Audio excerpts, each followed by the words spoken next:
I pledge allegiance to the flag of the United States of America and to the republic for which it stands, one nation, under God, indivisible, with liberty and justice for all.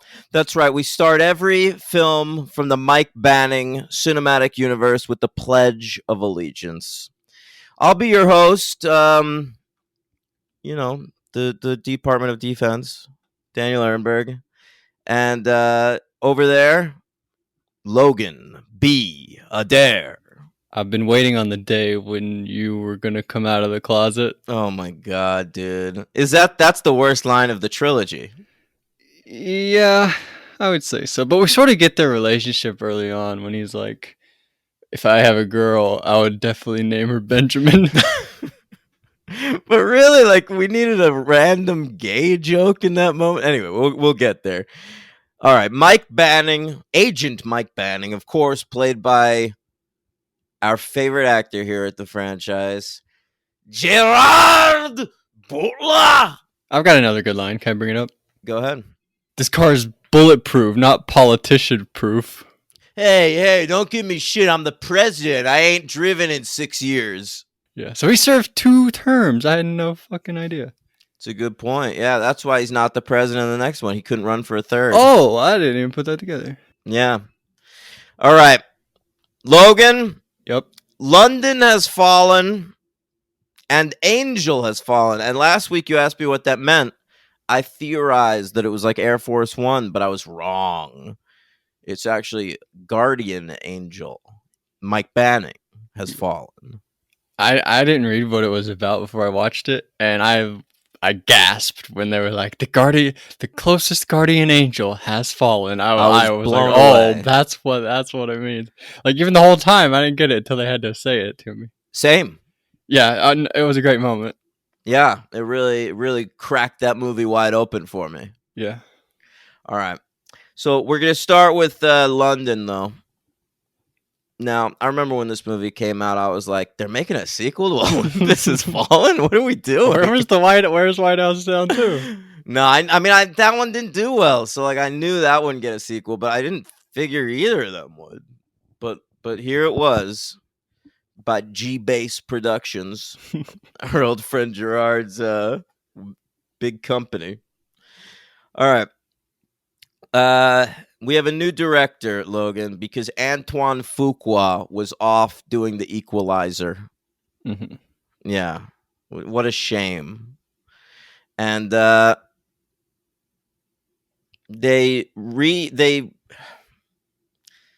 anyway, the new director was gonna be Frederick Bond. You familiar with this guy? Why didn't you say Bond? Frederick Bond. Man, I should have. Especially because Should we take 2? Yeah, okay, let's take 2. Bond. Frederick Bond. Oh, that's good. That is good, right? Why was he fired? He wasn't fired. He left 6 weeks before shooting. He had creative differences. Wow. Yeah, get him out of here. This movie's perfect. I agree. So that's the dude. He's a commercial director. His only other movie was Charlie Countryman with Shia. You ever see that? No, I haven't. I saw it because a listener of the franchise gave it a 5. Well, which one? Expose them. Justin Holcomb, the coach, but it's really more of a 3. But it's good. All right. Anyway, so Frederick Bond leaves 6 weeks before shooting, and they replace him with this fella, Babak Najafi. And interesting that it's a Middle Eastern guy directing this movie, considering how racist it is towards Middle Eastern people. But he's an Iranian film director. But I'll tell you what, his family fled Iran when he was 11 years old, and he got. They said Iran. Yeah, good one. They pulled a real flock of seagulls, and the older listeners will get that joke. And he moved to Sweden, and that's where he got his start in film. He made his first few films in Sweden, and then he was like, well, let me try to make the big move to America. And this was his first American film, Logan. Yeah, well, he nailed it. London Has Fallen. And he followed it up with Proud Mary, which, if you'll recall, was an attempt at making an action movie with Taraji P. Henson. I recall. And that one didn't really pan out, so he hasn't made another movie since. Yeah, it's too bad. Yeah. All right. Well, I'll tell you what. We have writers. There were writers on this movie. Creighton Rothenberger and Katrin Benedict, the married couple, as I forgot to mention last week, that wrote the first one. They're back to write, but we also have a couple more guys in tow. Chad St. John and Christian Gudagast. And I'm familiar with Gudagast. He was like a script doctor for a long time. I think he maybe wrote something big. Look him up for me real quick. Den of Thieves. Right. After this movie, he wrote and he directed produced Den Plane. of Thieves. Wow. Okay. So he's a major Gerard collaborator. Mm-hmm. All right. Unfortunately for Gerard, he was nominated for the Razzie Award for Worst Actor for London Has Fallen. What? Yep. And Gods of Egypt. I have a question. Can I ask you a question? Please do. In that first movie, he was definitely American. He's American in all three. In all three of them? Okay. Because I thought Yeah. in the second one, he wasn't, but then in the third one, he sort of got it back. Yeah, he's definitely trying the least in the second one. Yes. You're right. Yeah. But I feel like in the third one, he's got to act like with Nick Nolte and shit. He tried to step up his game a little bit. Yeah. How did Nick Nolte have this kid? I guess is what we would be asking. Well, we don't know what the mom looked like. I guess so. Yeah. All right. So Gerard was nominated for this movie and Gods of Egypt. And what a category it was that year. Worst actor, Ben Affleck for Batman v Superman. Ben Stiller for Zoolander 2. Henry Cavill for Batman vs. Superman. And Robert De Niro for Dirty Grandpa. Who was the first Batman v Superman? Affleck. Oh, that's too bad. Batman and Superman, both nominated. Both fellas with the mom named Martha were nominated. And but the winner that year was Dinesh D'Souza, who's not really an actor. So I don't really understand why he wins. Wasn't it worst actor? Yeah. Well, they probably did the worst job if they're not an actor. But was he acting? He was nominated for Hillary's America, The Secret History of the Democratic Party, because Dinesh D'Souza, he's a real piece of shit. He's like a Republican conspiracy theorist guy. And so he makes a lot of documentaries about how Democrats are like baby rapers and stuff. So, but like, was he in that movie? I have no idea. You're informing me of him right now. You've never heard of Dinesh D'Souza? I don't think so. God, you're living a better life than I am, man. Yeah. All right. Well, I hope that guy dies soon. I would love for that to happen violently and harshly. Now, this film, London Has Fallen, came out March 4th, 2016. It had a budget of $60 million. How much did the first one cost? Let me go back and look. 70. 70? So 10 million less. Yeah. They were like, we don't need all that money. They shaved off money anyway. 20 minutes, too. They did, man. Hour 38. What a running time. That's how all movies should be. Yeah, every single one of them. Seriously, though. You hear me, Denis Villeneuve? Yeah, get the fuck out of here. Like, they have no respect for normal working class people. We don't have time for your bullshit. I saw the Mario movie is like an hour and a half. That's good. Yeah, that's good. But like, I mean, like, I watched The Fablemans this weekend. All right, and I loved it. I loved it as much as the next guy.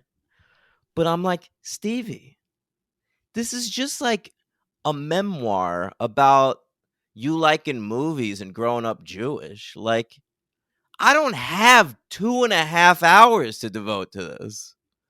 That is self-indulgent, man. Well, the whole thing is the whole entire premise of it is. But you it's okay to do that. Like, You it's just have to be okay. on for the ride. Listen, Spielberg made like a million movies. If he wants one of them to be his autobiography, I'm fine. Like Cameron Crowe did it on his like 5th movie or something. So, And but he like- was waiting for his parents to die to make it. yeah, I guess that's true. But I'm like, movies shouldn't be 2.5 hours. Guess the runtime for that movie 65, that Adam Driver movie? How long? Like an hour and a half. Boom. That's what I want. That's what I want. And that movie, it's got to deal with exposition involving space travel, time travel, dinosaurs. And they Yeah. get it all done in 90. It's really Star Wars, the first Star Wars that introduced that whole universe is 2 hours. If that is 2 hours, no movie should be more than 2 hours. Yeah. No. All right.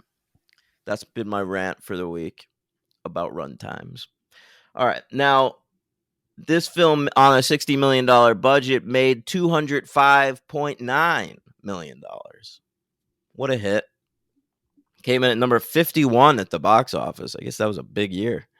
It between Melissa McCarthy. Well, maybe it was not big domestic, what you look at, but No, I looked worldwide. at worldwide and it was only like 44 or something. Oh, wow. Yeah. So, but here domestically it was 51 between The Boss, which is Melissa McCarthy, and Miracles from Heaven, which is a film that was made for you dumb Christians out there. And I mean, you're not all dumb, but that was for the dumb ones. All right. I mean, that's all I got on this movie stat wise. Let's get into it. Yeah, let's talk about Barkawi. Yeah, well, that's our opening terrorist. We first meet him. The film starts in Pakistan. The first thing you hear is the classic action movie Middle East score. Did you really? And- I didn't notice that.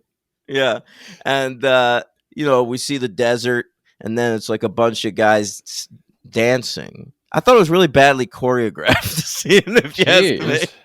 I mean, I got nothing against this movie, honestly. I thought it was a good time, but you see like Barkawi like walking through this party. It's a terrorist party, and in the background you see dudes dancing. And there's no music on. They were just told by the director to dance, and none of them are syncing up with each other. All right, I didn't notice Yeah. that. Good job.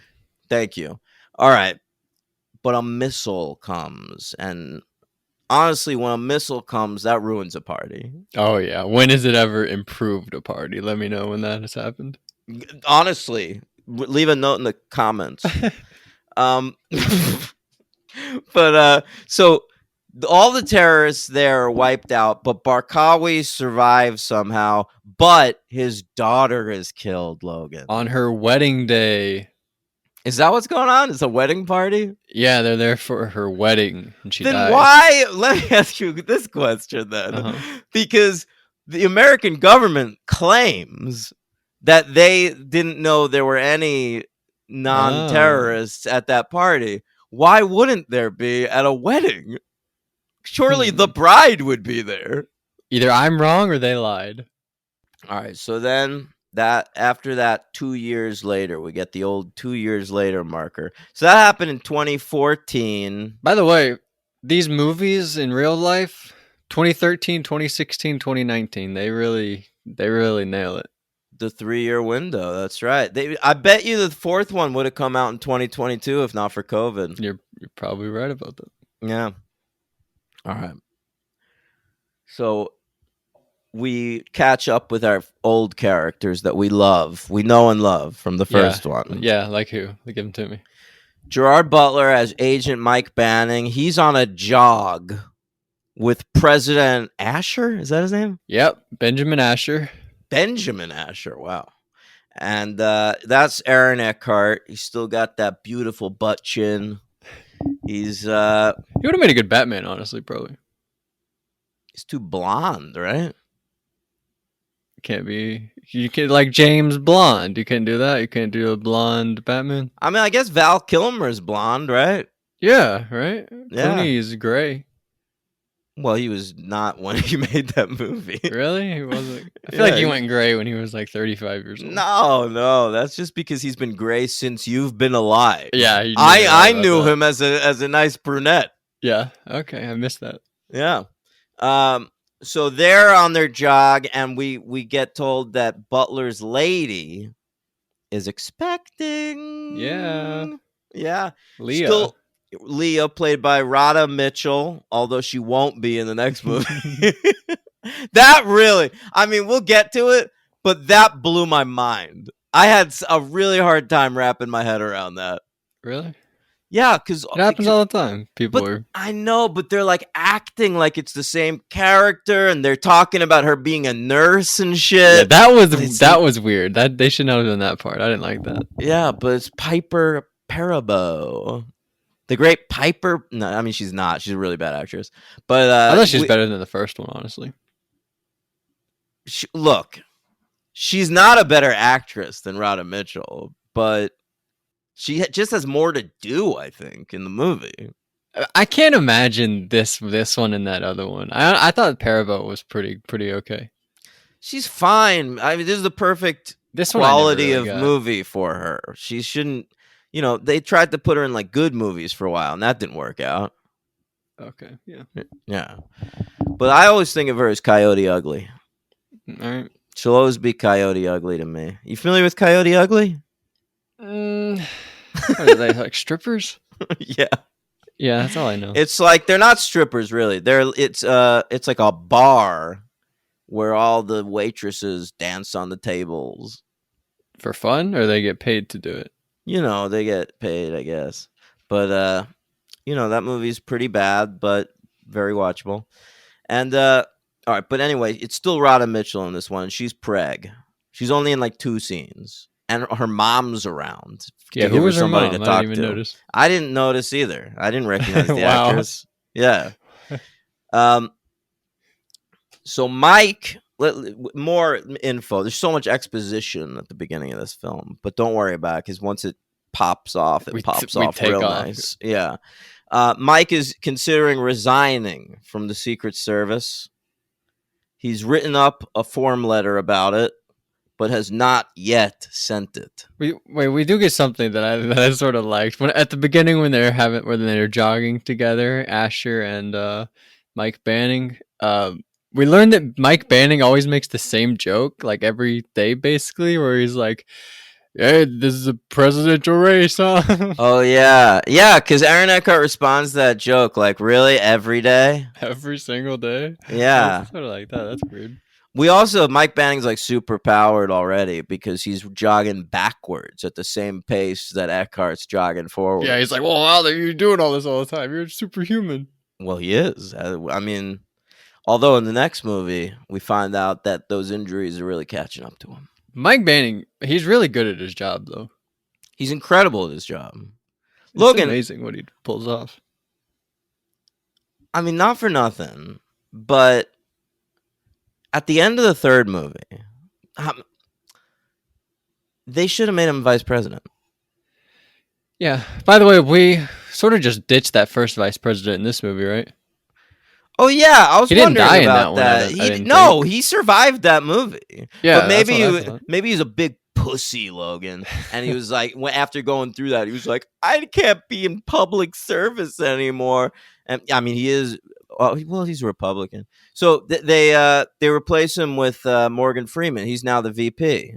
Morgan Freeman, over the course of these 3 movies, goes from Speaker of the House to Vice President to President. Yeah. What a meteoric rise for Trumbull. Yeah. No, really. So the premise of this one, Logan, the Prime Minister of England has died. There's going to be a funeral in London. And, President Asher wants to go. He's got to lend his support to our allies. Yeah, I can't just not show up. No. So he goes onto the presidential plane with our old friend Mike Banning in tow. And Angela Bassett as Lynn, who is going to be the godmother of Mike Banning's baby. Yes. And so I have a question. Spoiler alert, she doesn't make it through this movie. Who was the replacement godmother? That's a really good question. Now, they ended up naming the kid after her. Did you notice that? Yeah, I did notice that, but All that right, doesn't yeah. answer my question. Who Well- is... Because we don't even meet a single new woman besides replacement wife, I don't think. There are basically no womans in this film, in any of these movies. And it's like Mike has never had a scene with fucking what's her face? Melissa Leo. Right. Oh, right. I forgot she's in this. Barely. She doesn't speak, I don't think. They probably gave it to like one of Radha Mitchell's friends. You know? Well, yeah, I guess so. Listen, but because Mike had first choice, and then like his one died. So Radha Mitchell was like, let me give He it doesn't to get someone. 2 in a row. Yeah, let me give Godmother to somebody who's gonna survive the week. Yeah, and I think that's perfectly fair. Yeah. All right. So they go to London, and that's where shit pops off, Logan. About 20 minutes in. Mm-hmm. You see lots of landmarks get destroyed. In fact, we're told in dialogue that most of London's most of the known landmarks in the British capital have been wiped out.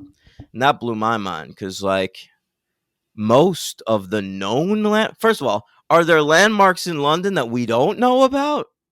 The Big Ben. We know about that. You just said it. Yeah. If I know it, everyone knows it. And that did get wiped out. We see that shit go down. Yeah, that was good.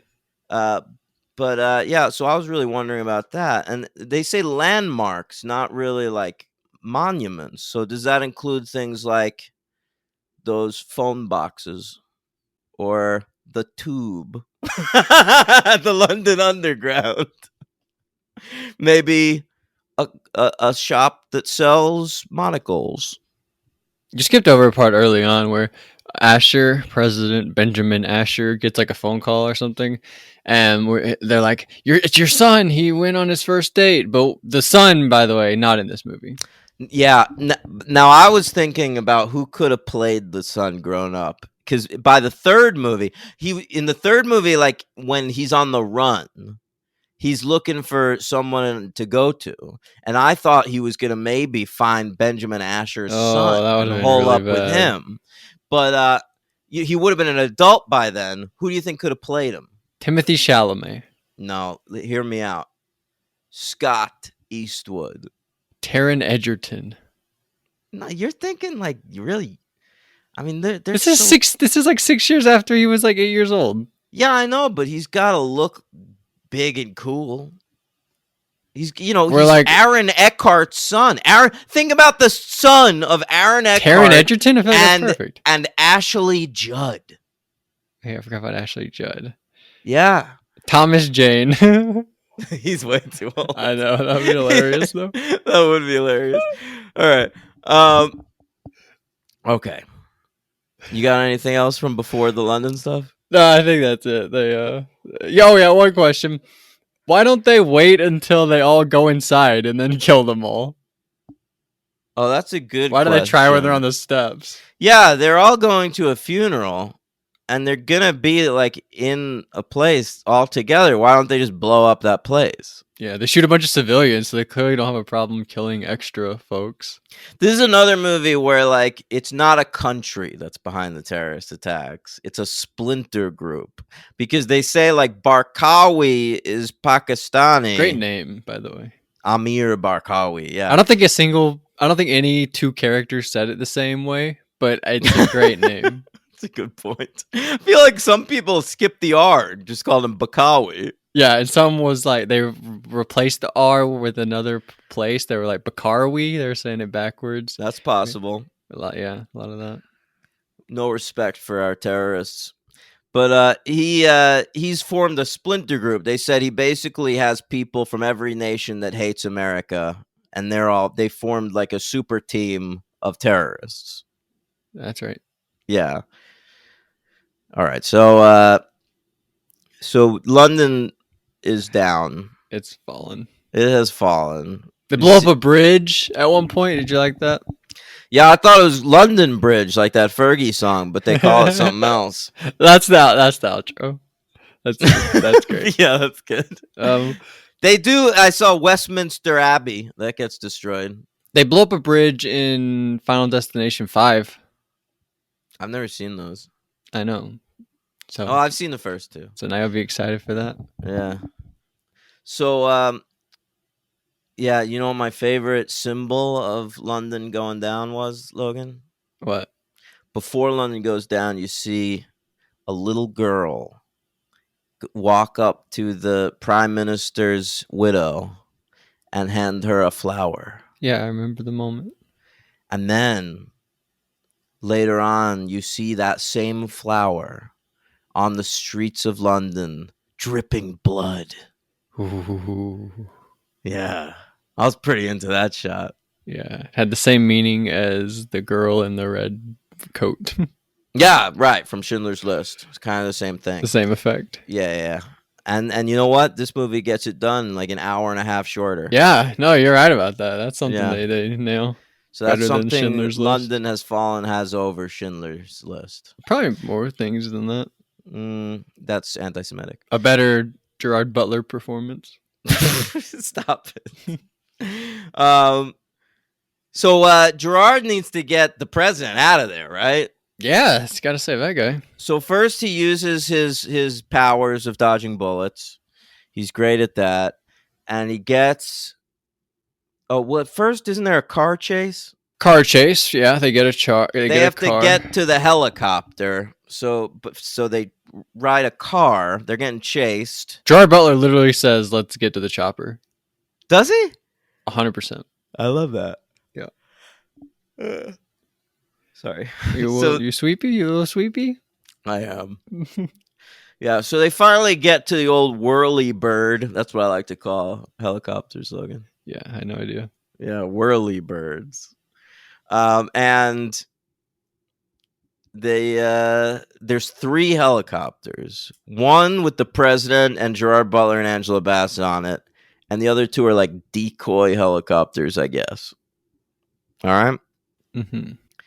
But the first helicopter goes down! So this was actually pretty cool. Like, we complained about how the first one looks like shit, and these don't look great either, but they do like way more action stuff in this movie, and I thought it looked a big step up, I thought. Yeah, I think the third one looks like shit. This is probably the best looking one of the 3. Yeah, they got a little is it audacious? Is that a word? You got a little audacious in that next one? Sure. What? Yeah. Audacious? Is that a thing? Pretty sure you used that word wrong. What does that mean? What does audacious mean? Hey Siri, what does audacious mean? Oh God. I wonder if she'll tell me that. Did she tell you? Which word? Oh my god. She gave me addition. Try again. I'm not gonna try again. You want me to try? Showing a willingness to take surprisingly bold risks. There you What go. did I say? How did I use it? You were using it to talk about like how bad the third movie looked. I said they got a little audacious, didn't I? Doesn't that mean they took risks? That's what I meant, right?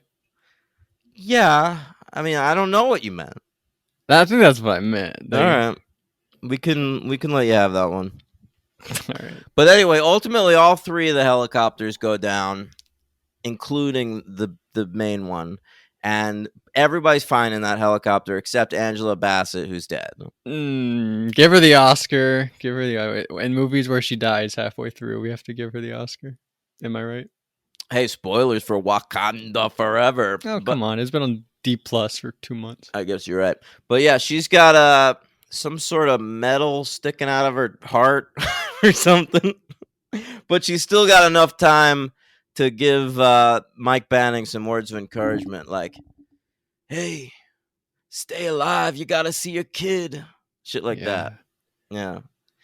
But Bassett's great. She's always great. I wish she stayed alive longer in this movie because she's the best actor probably in the cast. Really? Better than old Morgo? I think so. Wow. Morgan Freeman, I mean, he's a great actor and everything, but can really only play one thing. Saw it in The Company of Men. You don't think Aaron Eckhart's all that great? I think this has a baller cast. Angela Bassett's just like top notch to me. Who do you think Morgan Freeman's the best actor in this cast? I mean, I haven't seen What's Love Got in Boys in the Hood. She's in that, right? Yeah. Well, I mean, Gotta watch some of her other ones. the only thing I've seen Morgan Freeman in where he doesn't play like a wizened old man is Street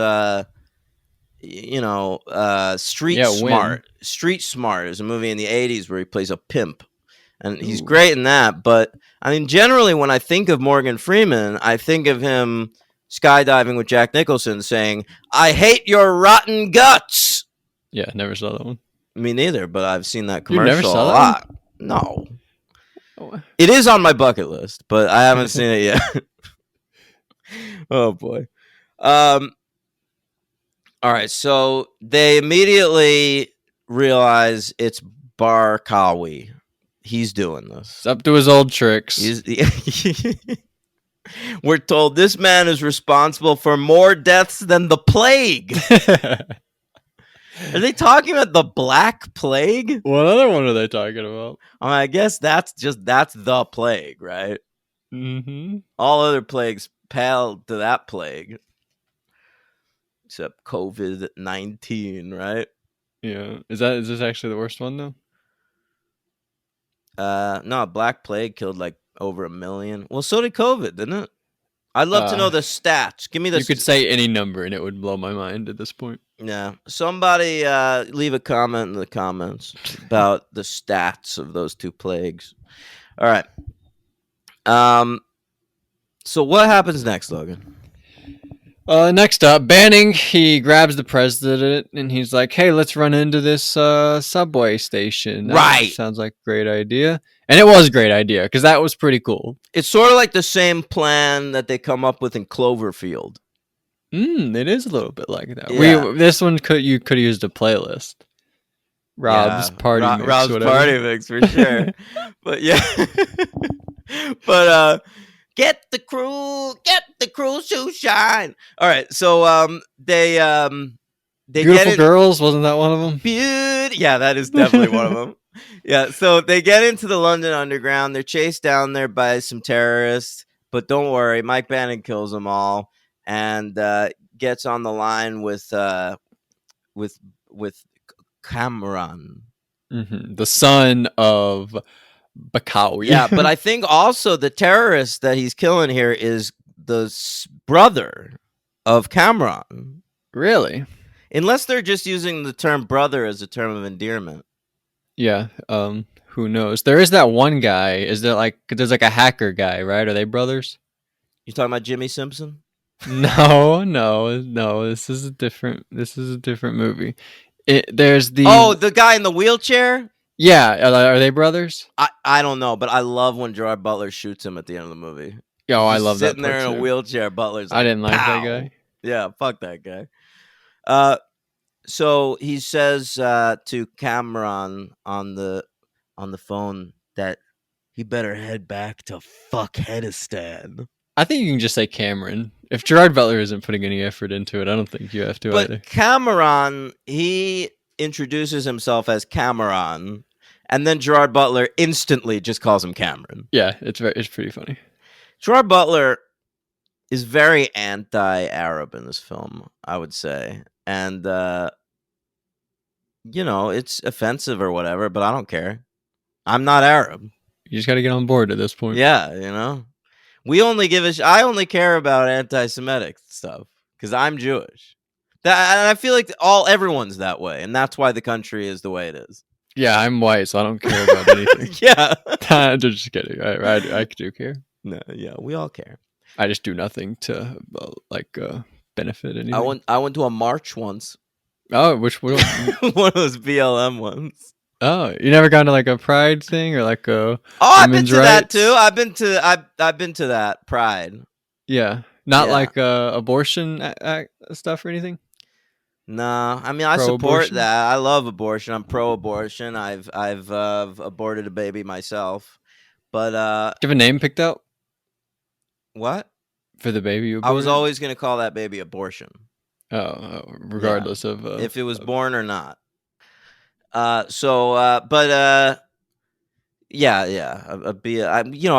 We were all after the George Floyd thing. We were all like pretty bummed out. Yeah, that was upsetting times. Yeah.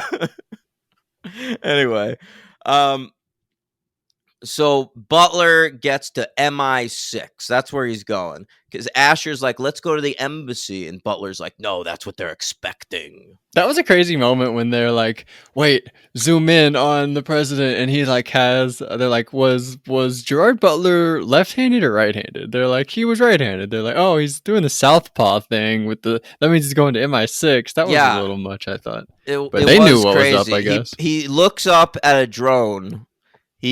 And with his left hand does a 6. And so it's like Southpaw 6. That means he's taking the president to MI6. That makes sense. We got that instantly. They got it. Yeah. So he goes to MI6. He's got a contact there. When we get there, we find out his contact is a sexy lady named Jax. Same name as that dude with metal arms in Mortal Kombat. Wow. Have you ever played Jax? That's also a fun childhood game. No. God, that's for old people, isn't it? I feel like maybe my generation was the last generation to play Jax. Oh, wait. Oh, sorry. Is it Jack apostrophe S? I have no idea, actually. Well, you said Jax, we're talking about with an X. So this is with an X, but the game... I know that, where you bounce the little ball and you pick up the shit. Yeah, that's right. I know about that. I'm glad that game's still persistent. I think I saw it on Full House. I was like, ooh, I'm going to play that game. Well, that would have been the time to see it. All right.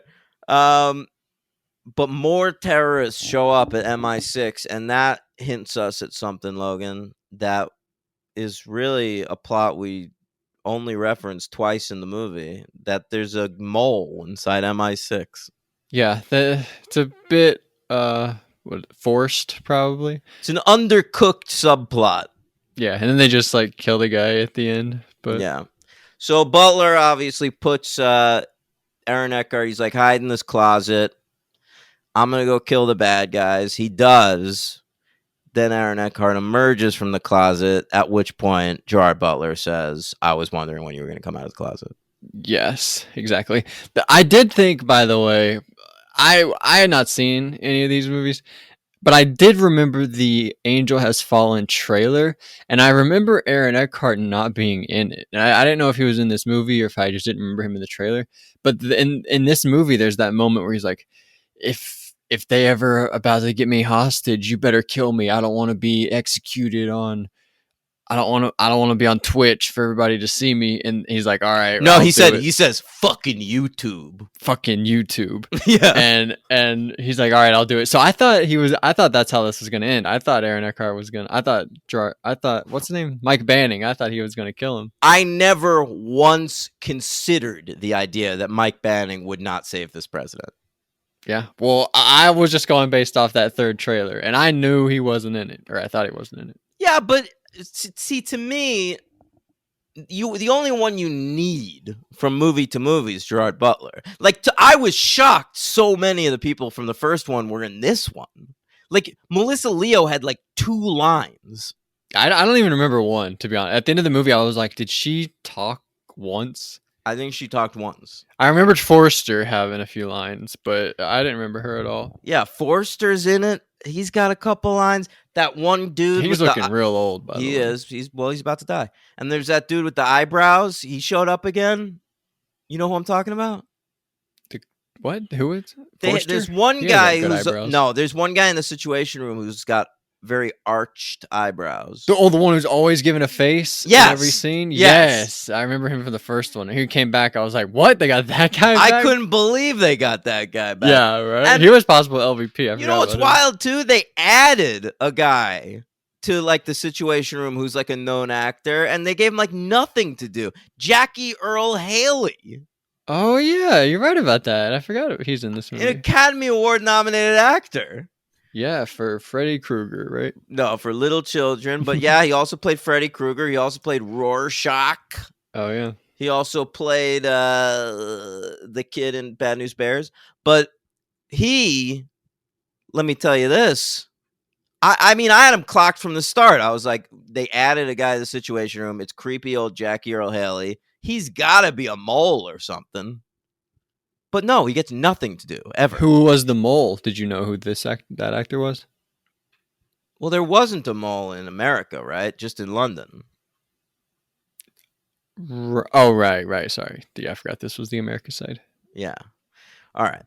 So next, they're getting out of MI6 in a car, right? Oh, I got a moment from when they're hanging out with Jax. Oh, go for it.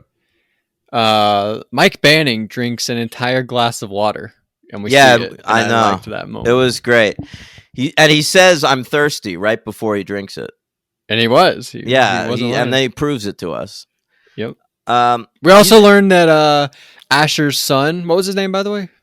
Do you remember? I have no memory. All right. Well, Benjamin Asher's kid. He likes to send him. They don't really talk too much, but they send off-color jokes to each other. That's really the way they communicate. We know one other thing.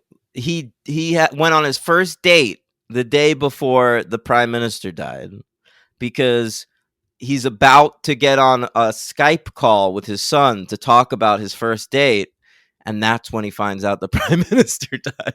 Yes, right, exactly. So I guess he just didn't really talk about that with his dad. So I think he's looking more like Scott Eastwood every day, if you ask me.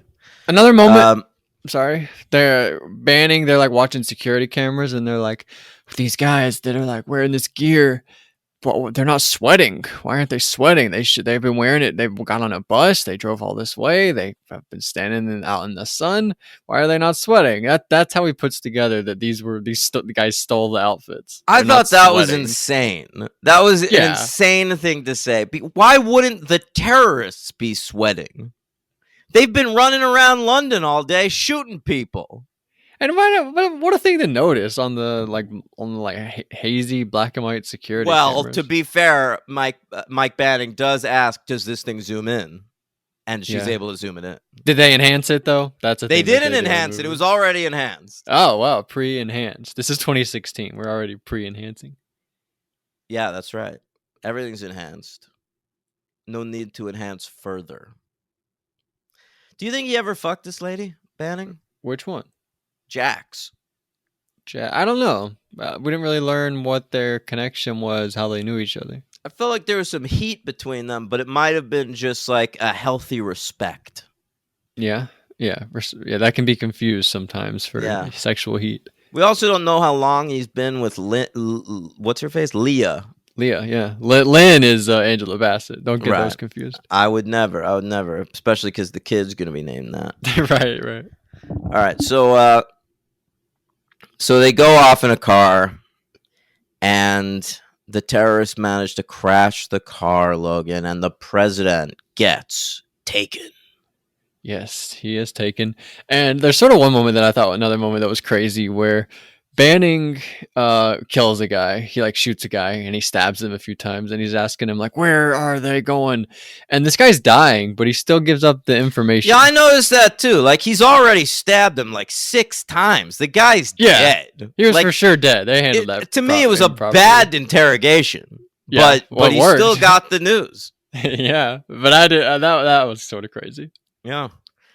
So basically, the rest of the movie is Butler breaking into this facility where they're holding the president, and he's got a Scottish friend. Yeah, they send more help. It was really weird to see Gerard Butler acting opposite a Scottish dude, because he's clearly Scottish. Yeah. Well, I didn't think he was trying to be American in this movie. He is, dude. He's trying. It's just he's bad at it. Yeah, I didn't really get he was trying. One moment I thought was great in this movie. Great oneer. They're shooting a bunch of people in an alley, down the street, and it's kind of long. It might be two different oneers, but I thought that was cool.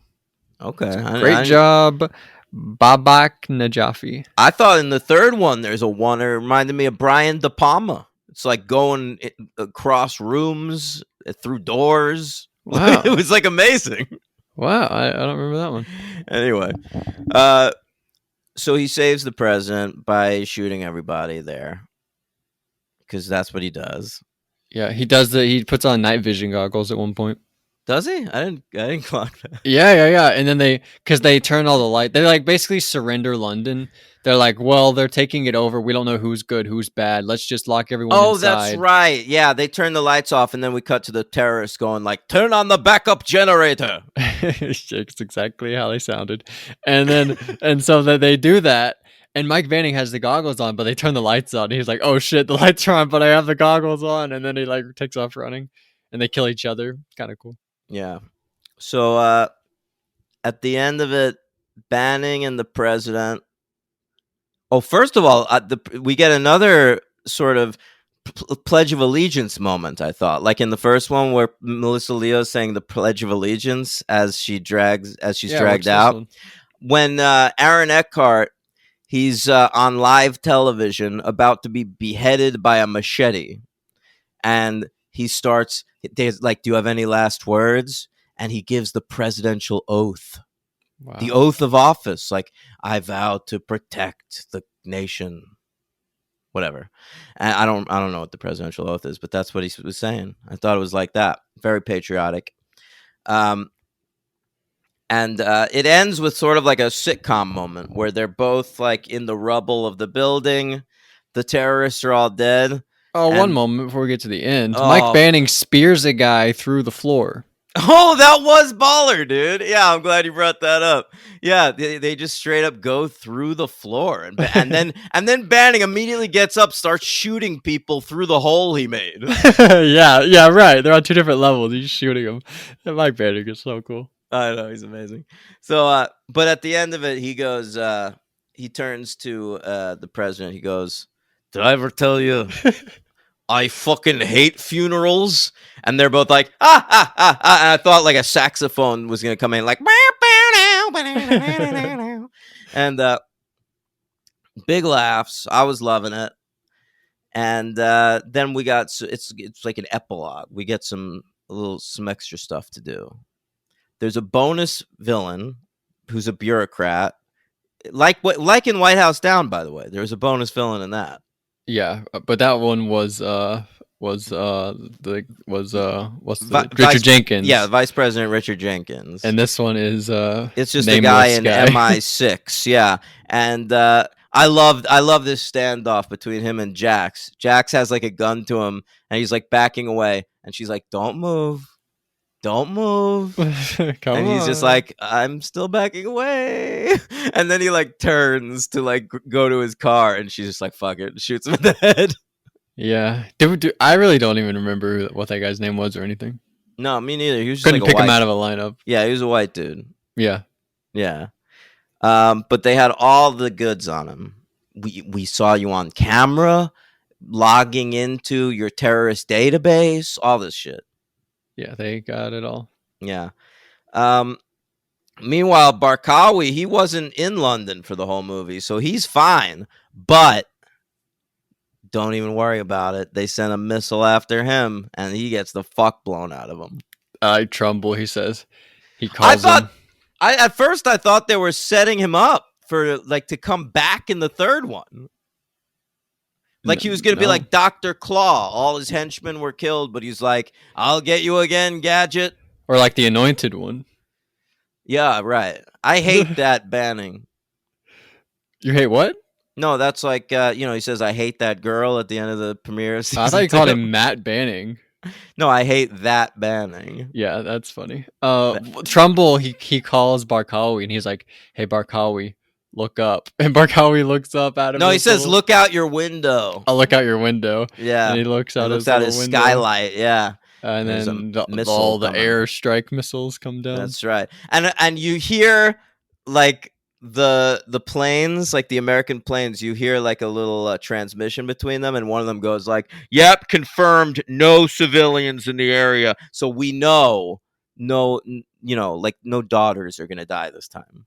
Yeah, that's good. Well, we don't even know for sure if the daughter died. I thought there was a wedding. We're not exactly positive. I think she died at the wedding. But you said maybe there wasn't a wedding. This was the wedding party.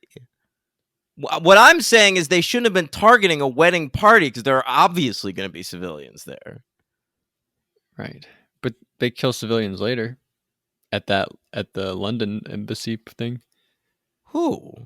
All the bad guys. They're just No, shooting but people left I'm and right. saying the Americans. All right, I don't care that much about that.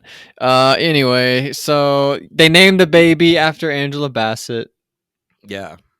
He And- deletes his resignation letter. Yeah, he's still working on that resignation letter, and then he hears Morgan Freeman delivering a speech on TV. about and the he's greatness like- of America. And And he's like, I can't turn my God back on damn that. it, he's right, and he deletes his resignation. Great moment. End of movie. Yep. What do you think of this movie? What do you give it? I liked it. I'm gonna give it 3 stars. I thought that like it's shorter than the last one. All the stuff in the last one where it's just like cutting back and forth between banning the control room, then just down below. This one's just way better. There's better it looks better, right? There's more to do. The characters I think are more fleshed out. I mean, we don't get as much like Leo and stuff, but Banning is great as always. I just thought this was way better. 3 stars. I think it's worse. Wow, I didn't expect that. Yeah, I think the first. Well, you like that other one? You gave that other one Yeah, 3 yeah. stars. I think the first one's a more fun movie. It's just got a better premise. This is just like, yep, they're in London. That's fallen now. And so it's kind of just an excuse to see Mike Banning do cool shit. And he definitely does do cool shit. I'm not saying I hated this movie by any stretch of the imagination. But yeah, I'm gonna give it a 2. Wow. So we flip flop. I went from a 2 to 3. You went from a 3 to a 2. Yeah, we pulled a John Kerry and flip-flopped. Great Our older job. listeners will get that joke. Yeah, I'm sure. My MVP is going to be Gerard Butler as Mike Banning. Yeah, he's the MVP of all these movies.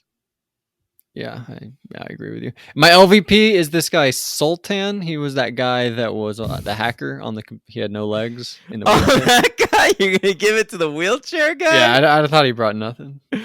Oh my god! I'm gonna give it to Leah's Banning's mom. Yeah, I thought she was very poor. fair enough. Okay. All right. Let's move on to Angel Has Fallen, in which a guardian angel falls. I forgot to rank where this landed on my. What's that even called? What do I call that? This is your thing. You literally. All right, I forgot to rank this on my list of movies that I rank when we watch the movies. I don't. Oh my god! What a segment. We have 15 of them now. I really like this movie, to be honest. I thought it was a good time. I put this 6 out of 15 between Creep 2 and Top Gun How many mariachis you have this ahead of? 2. Ridiculous. You Yeah. think How you was think London Has Fallen is a better movie than Desperado? Yeah, I'll tell you why. I thought about this. Desperado, in my opinion, is worse El Mariachi. And this movie, in my opinion, is better Olympus Has This Fallen. is worse Olympus Has Fallen. I disagree. It's shorter. That's nice. Shorter, it's better made, has that great oneer. I thought the didn't helicopter scene I was didn't cool. even notice the oneer. Oh, go back and watch it. It's good. All right. Yeah, there was a lot of cool shit in this movie. Fuck Hedistan, sure. Fuck Hedistan. But come on. I don't know. I like the first one more. It's just a better premise. The White House.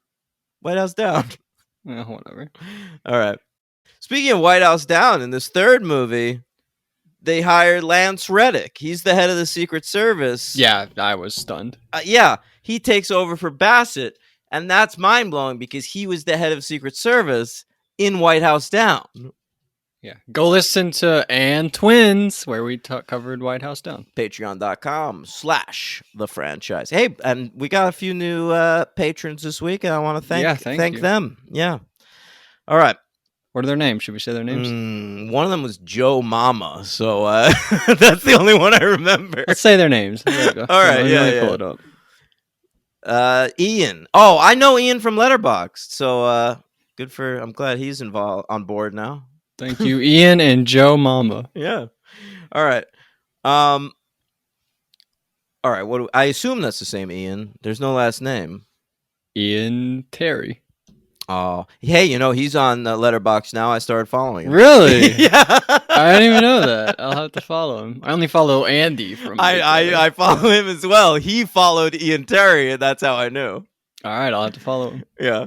All right. So if you want to follow former Big Brother winners of BB's 14 Only and the winners 15, know what's up. That's right, man. When are we gonna get the Code Man on there on Letterboxd? Codester. Yeah.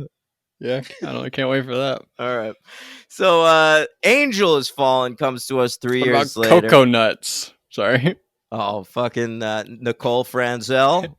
Yeah, Nicole I wonder Franzel. what movie Nicole she's Franzel watching. Arroyo.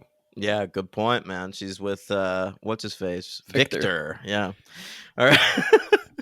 God damn it. You know, at one point in this movie, in Angel Has Fallen, Gerard Butler says to Nick Nolte, he says, "I've had enough of your Big Brother shit." Yeah. And I turned to my girlfriend. I said, "That's what you'll be saying to me this summer." That's hilarious. Oh, good stuff. All right.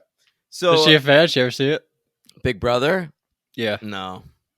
What, Survivor? Well, I guess you don't even care about that anymore. So I'm gonna get her into that. you watch The eventually. Bachelor with her? You make her watch The I Bachelor? watched The with you? Bachelor with her, and I got The Circle. So she's not Wow. immune to the charms of reality Alright. TV. Yeah. Okay.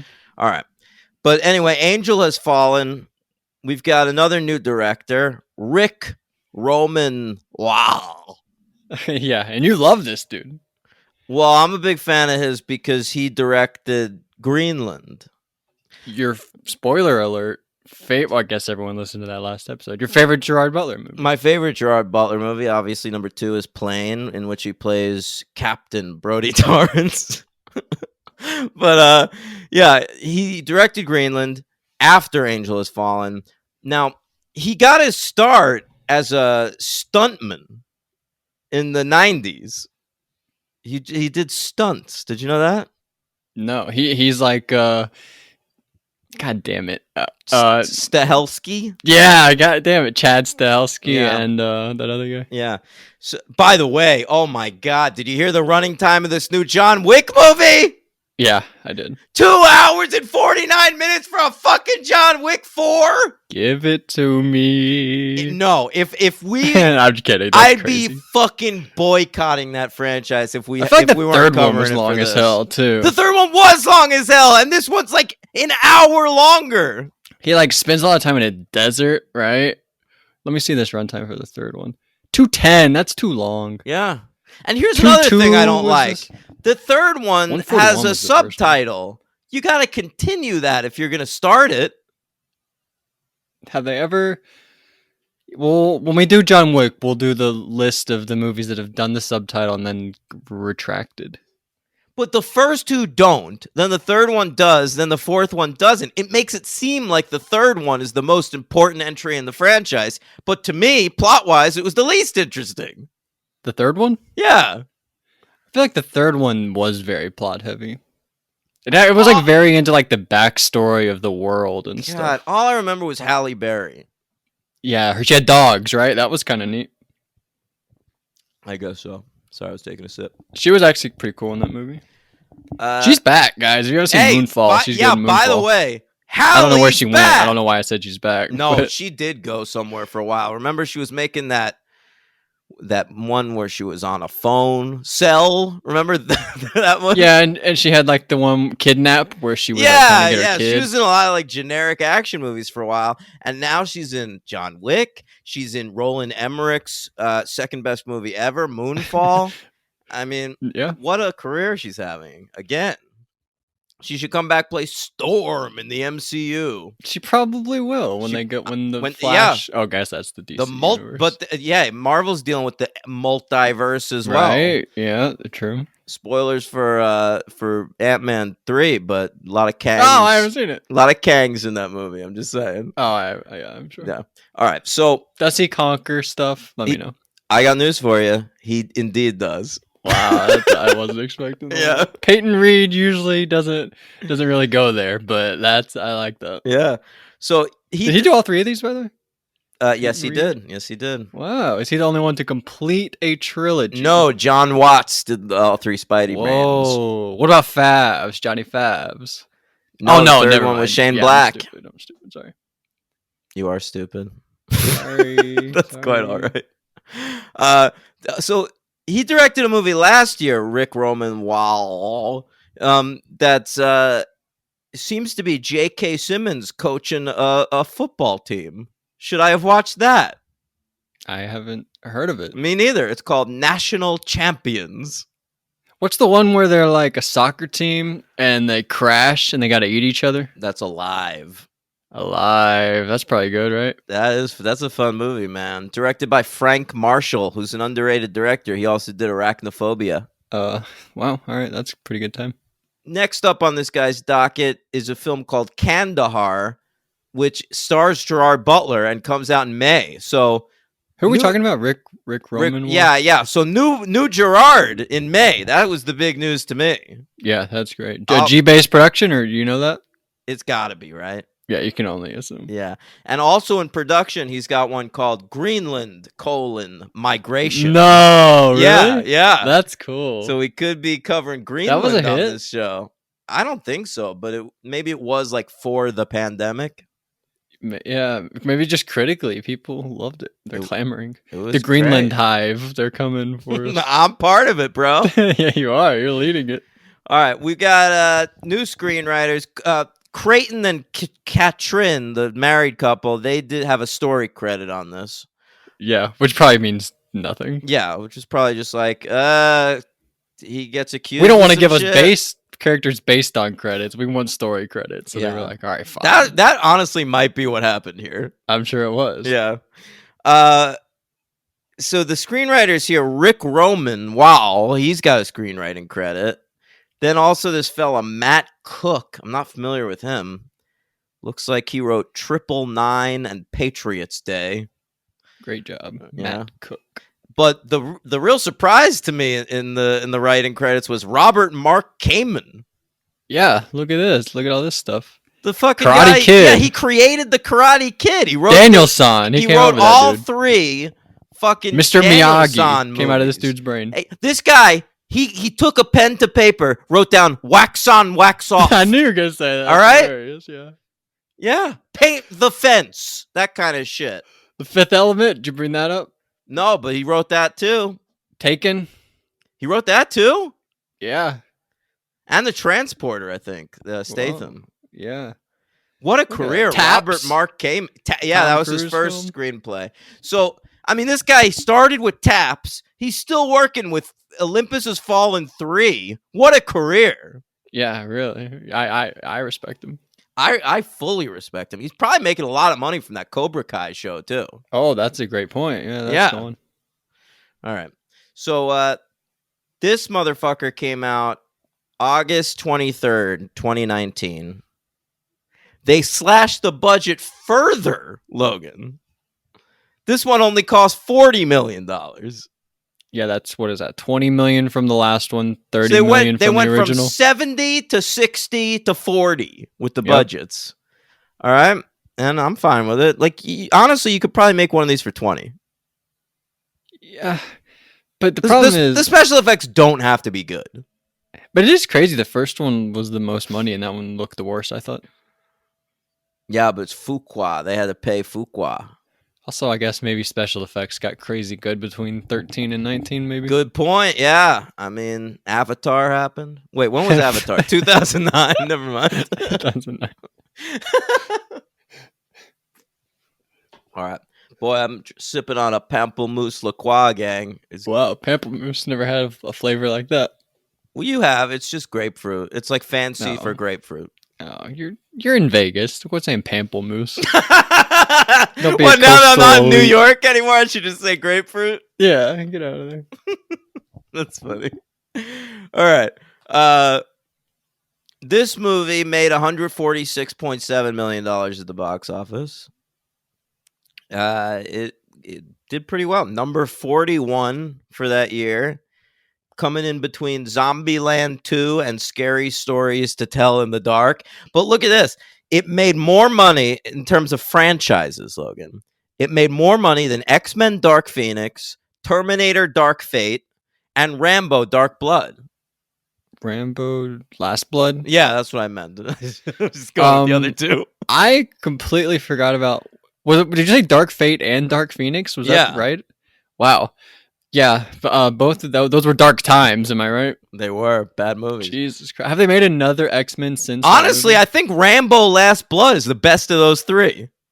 I never saw the other two. Have they made another X-Men since Dark Phoenix? Uh, they did the New Mutants. Oh yeah, was that Anya Taylor-Joy? Yeah, we never covered that. We should maybe do a bonus episode of that. We never did. Maybe that and Puss in Boots. We had to gotta watch Puss in Boots. Yeah, maybe.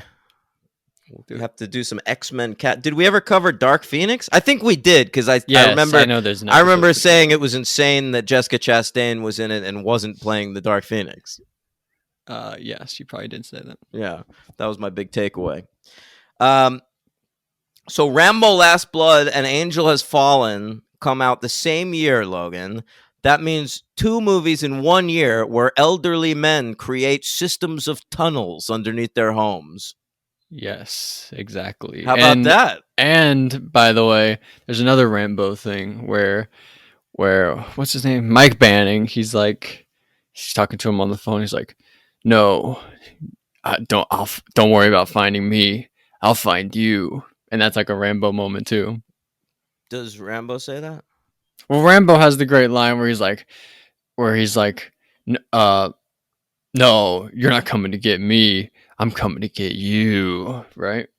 Is that the one where you like the line reading and I think it's a little Yes, that's the one. That's the second movie, right? Yeah, that's My favorite Rambo film. Mine too. First Blood Part 2, right? Is that what it's called? Yeah, Rambo First Blood Part 2. I mean, the first one's probably the best movie, but like if you're only gonna watch one Rambo movie, make it that second one. Those titles are unwieldy. They're the most unwieldy. It's First Blood, Rambo First Blood Part 2, Rambo 3. It's like those in Fast and the Furious, right? Yeah, those are wild too. Holy shit, Fast 10 looks so good. Fast All right. X, bro. You don't even remember the title for this one. Well, X is 10. Roman numeral We 10. have to say X. They intentionally Do we? Yeah, probably. All right. When you gotta get a ticket, if you say Fast 10, they're not gonna let you in. I bet they will. I don't think so. They'll turn you away at the door. I'll try. Well, I won't even have to, bro, because I'm part of the AMC Stub Club's What? A-list Yeah. now, and so I just buy my shit on my app. What do they do? They just scan it or whatever? Yeah. And you know what's different about New York and Las Vegas? In New York, one time I showed up at the theater, I had bought tickets on the app, but I forgot to bring my ID, my picture ID, and they wouldn't let me in. Well, like, because they didn't know if you were 21 or No, they 17 or didn't whatever? know if like that's my account. Maybe you're using Oh. someone else's A-list account. All right? But here, they've never once checked my ID. They don't give a fuck. They just scan me right in. Yeah, that's much better. Yeah. Fuck New York. They have reserved seating. Yeah. I was getting them in the back. Why? So you can smooch with your girlfriend? Well, I mean, we're kind of past smooching, bro. But no, What's that mostly mean? I just getting them BJs. No, In the I theater? Like during sometimes. Megan with Regan? Magic Mike. Magic Mike. Come on. No, but in the I just always like the back. I don't like sitting. I like the middle. No, I like back 2 rows. Middle on the side. Like on not way on the side, but like middle side. Like That's you know how outrageous. like No, you know how they have like northeast and stuff like that? It'd be like that, but like for the middle. I'm direct middle, middle, back middle 2 left. rows. But sometimes I have to go to the bathroom, you know. Well, I do too, and I gotta tell you, usually that's not a problem. I could just get up and go. It was a real problem when I saw Ant-Man Quantumania this week. There Is were that like, long? It's only 2 hours, but I badly had to pee, and I was right in the middle.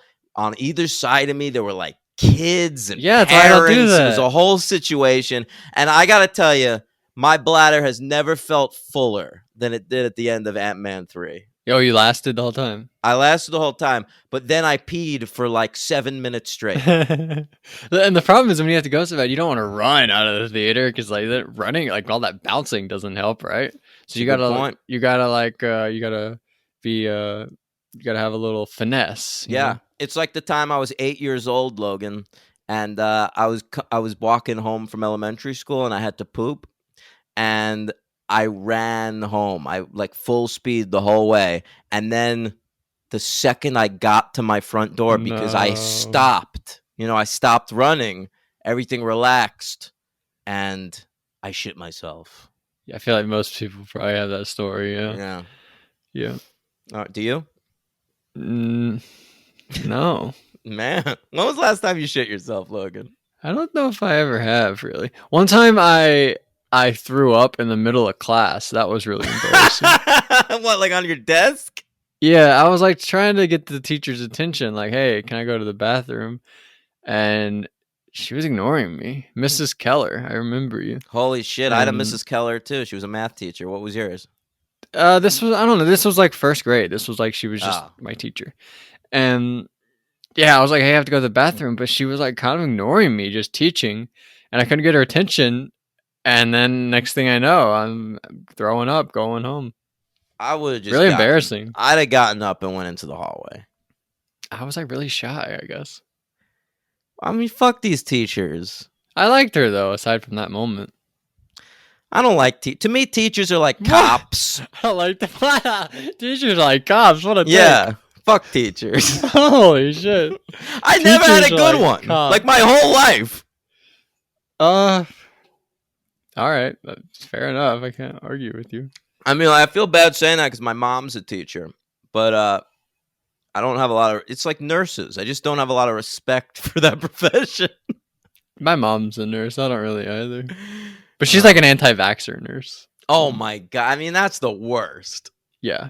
She like made fun of me when I got the vaccine. She's a horrible person. Yeah. Okay. Anyway, where were we? What were we talking about? Angel has fallen. Oh yeah, yeah. What happened? About to in this get movie? into it. Danny Houston. You know, it wasn't supposed to be Danny Houston. This part was originally cast as Holt McCallany. You familiar with him? Nope. He's in Fight Club. If you watch Fight Club, he's the guy that's like, in Project Mayhem, in Death, you get your name back. His name was Robert Paulson. Okay. All right, but more recently, he's been in Fincher's Netflix show Mindhunter. He's the lead in that. He's the Mindhunter? He's one of the Mindhunters, yeah. He plays Agent Bill Tench, which is one of my favorite character names of all time. I'll never forget it. I don't even know if I would crack the top 10 for old Gerard. Can we call him Jerry at this point? I feel like we can. Yeah, we're definitely on nickname basis with our pal Jerry. We just went from Dragon, How to Train Your Dragon to this. I feel like we can. Yeah. But yeah, Holt McCallany, apparently they were filming another season, season 2 of Mindhunter, so he couldn't be in the movie. He had to drop out last minute, and they were like, all right, let's get this Nepo baby in there. Danny Houston? Yeah. Who's his dad? His father's classic filmmaker, John Huston. Oh, I should have put that together. Yeah. And his sister is classic Nepo baby Angelica Houston. Whoa, this is a famous family. I didn't know about this. Very famous family, yeah. All right. So the film opens on a drill involving paintballs, I think. Yeah. You think it's like a real thing, but it turns out it's paintball. Right. But it's like on the grounds of this company Danny Houston owns. What's the name of the company? I have no idea. But that they turn out to be the bad guy, this company. Right. Yeah. But along with Tim Blake whoa, VP. yeah, that's the bonus villain for sure. But Houston was in war with Gerard Butler, right? Who was? Danny Houston. Oh, in war. They were friends in war. Yeah, they were I thought you meant they were at war together. No, they were friends at war. Right. In war. They fought war together. Yeah, how do you say that? They were pals in the pals in Nam. Yeah. Well, they weren't in Nam, they were in Iraq. I know. But it's weird because then he like tells a war story to his wife later, and he's like, it's all about them being in Georgia. So I don't know what that was about. Yeah, who knows? Don't you remember? It was like, yeah, he goes, they go to have dinner with his wife, who's Piper Perabo now, and Mike is like, don't tell any war stories. I don't talk about me fighting for the good old US of A. And but he does anyway. And the story is like, let me tell you a story about how Mike's the greatest guy Now in the this world. is a story all about how Mike Banning saved the life of a cook who couldn't afford a car. He cooked the greatest fried chicken you've ever tasted in your life, according to Danny Houston. And his name was Mo, and he had to walk 5 miles every day to get to Yeah. his restaurant to cook this fried chicken. And you're thinking, what? Did Mike Banning like buy him a bike? Did he No. like take him to work every day? No, he No. bought him a car. Yeah, Mike Banning raised money from all the soldiers at the base. And, Mike Banning could be very convincing if he wants to be, as Danny Houston says. And he pools the money, buys Mo a car. Can you believe that? I can. He was a What a very guy. generous guy. Incredibly generous guy. All right. So let's catch up with the government. Morgan Freeman is the president now. Lance Reddick is running the Secret Service. Nobody else is around. Oh, there's one guy around. Who? We just talked about Final Destination 5, but in Final Destination 2, there's a police officer, and that guy is in this movie as like Morgan Freeman's sidekick guy. He is upset when he dies, so I guess they had a good relationship. Oh, he's the one who's like guarding him on the boat. I don't know about that, but I remember when he dies later, he's like, "No, Sam," I think is his name. He says, "No, Sam." Oh, wow. So they were close. Well, I didn't notice him, I guess, because I only saw Final Destination 2 why the would one you? time. Yeah, And Tim Blake Nelson is the vice president. that's right. And you know him from Coen Sort of Brothers movies and unrecognizable. shit. It took me a minute. I recognized him instantly. Yeah, Come no, on, I was like, who is this dude? those teeth are recognizable. Yeah, but they like do his hair good. They give him some glasses. That's right. He looks me a a second. far cry from his Watchmen character. Well, he has like a mirror helmet on in that show, right? Yeah, but he's also like a real southern hick in that show, right? I Tim feel like Blake. that's what he usually I mean, yeah, goes that's to. kind of what he always is, right? Isn't he Yeah. that in like Oh Brother, Where Art Thou too? And like, what's the Brad Pitt movie? Is he in that Brad Pitt movie? What movie? Killing Them Softly. Oh, Seen you that might be movie? right. I think you're right. I Yeah. think that was like the first thing I saw him in. Wow, that's why you remember it. Yeah. All right, so Mike, his body's breaking down. He's going to see a lot of doctors. He's had too many concussions.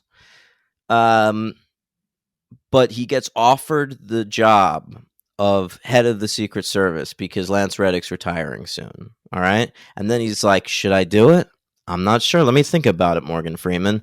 But no sooner does he say that to Morgan Freeman on this fishing trip than some drones come. Yeah. And that was a bummer. This was a big trailer moment. This is really what I remember from the trailer. Well, this was like, I was like, how is Mike Banning going to survive this one? Because there were these tiny drones way up in the sky shooting people down. They kill the entire fucking Secret Service. All right. And then they go to kill Mike Banning and it says, skip this guy. By the way, I want to correct myself. I said that Tim Blake Nelson was in Killing Them Softly. I think I was thinking of Ben Mendelsohn, possibly. They do look kind of similar, dude. Yeah, They're scrawny white dudes for sure. So sorry right. about that. Yeah, no problem. Apologies to Tim Blake Nelson for thinking you were in a good movie. So, Buster Scruggs also. Yeah, he's in a lot of Coen Brothers shit. He is Buster Scruggs, right? Oh, I He's think the you're titular right. Yeah, Buster he's the Scruggs. titular Buster Scruggs. Yeah, he's got that song and that showdown. That's great. I am a man of constant sorrow. Wow, look at you. Remember all these years later. That's the song from Oh Brother, Where Art Thou? Oh. All right. So the drones attack. They kill everybody except Mike. Mike saves the president, but the president ends up in a coma. They say later, like, we intentionally left Mike Banning alive, but it didn't really seem like it. It seemed like they were trying to kill him. No, are you fucking kidding me? The drones all go after Mike Banning. Then we literally cut to a mysterious guy in an office going like, "No, not him." Oh yeah, you just said that, and I glossed it over, and I don't remember that moment. But yeah, I guess you're right. But it seemed like they were trying to kill him. No, they're trying to frame him for this attack. Well, I know that that's what happened, but I think it's this not what movie I thought in the moment. I think this movie should have been called Fishing Trip Down. That's hilarious. What do you think? I I mean, love that's it. really the only thing that goes down in this movie. No, Angel Has Fallen's good because when I realized, Oh no, why no, it was, that's what I meant. Fishing Trip has fallen. what'd you say? Fishing Trip Down. That's White House Oh, Down. that's I hilarious. fucked that up. No, Fishing Trip has fallen. No, that's even better. But I like Angel Has Fallen. It's good. Once you get that line, like, oh, the president's own guardian. It's like the Banshees of angel has Inisherin. fallen. When you learn the title, why it's called the Banshees of Inisherin, you like it so much better, right? It's true. That like Francis Ha that does that too. Oh, I don't remember that. Yeah. Anyway. Well, so they're both laid up in the hospital. Freeman's in a coma. Mike Banning. They have him handcuffed. They're like, "Why are you alive, but everyone else is dead?" Yeah. He wakes up. Why am I being detained? And they're like, you're fucking a traitor to this country. And he's like, how could you possibly think that? Yeah, I- I've saved the president I countless saved the times. president. Serious? Well, not countless. Two times. Well, two Yeah. that we saw. I like to think like 6 times between the movies. You think other shit's falling between films? Yeah, between the 6 years, it's been like 15 times. My God. Wow. What a hero. So Banning's like, listen, I'm the most patriotic man literally in this country, despite my Scottish accent. and Jada Pinkett Smith, who's in the FBI, is like, Oh, yeah, she's in well, this movie. fuck you, bro. Jada But she Pinkett slaps Smith. him just like her husband. Now, I assume in this movie she's wearing a wig, Logan, because as we all know, she's hilariously bald in real life. Hilarious. Yeah. Also, it did look like a wig. Yeah. And she wears a hat on top of it the entire movie. That's funny. I didn't notice that. Yeah. It might have been part of, like, I think It's just like FBI. I think the wig was built into the hat. Oh, that's one of those like party. Yeah. That's hilarious. Yeah, man. All right. So, what happens next, Logan? They interrogate him and they're like, they sort of get like a lot of like just random stuff that like leads to him. There's like a van that they leave and there's DNA leading to Mike, and there's like a bank account that has a bunch of money that like leads to a Russian account. Oh, and they say they found his itinerary for the fishing trip on the dark web. Yeah, that was wild. That was probably the craziest thing they ever did in this franchise. Where Mention the do you dark think it web. was? Like Nine Coon or something? You're bringing up things I don't even want to I know only know about. I only know about it from that HBO series about QAnon. Oh yeah, I never saw that one. Yeah. Oh, you should watch that. That's great. Yeah, that's what I heard.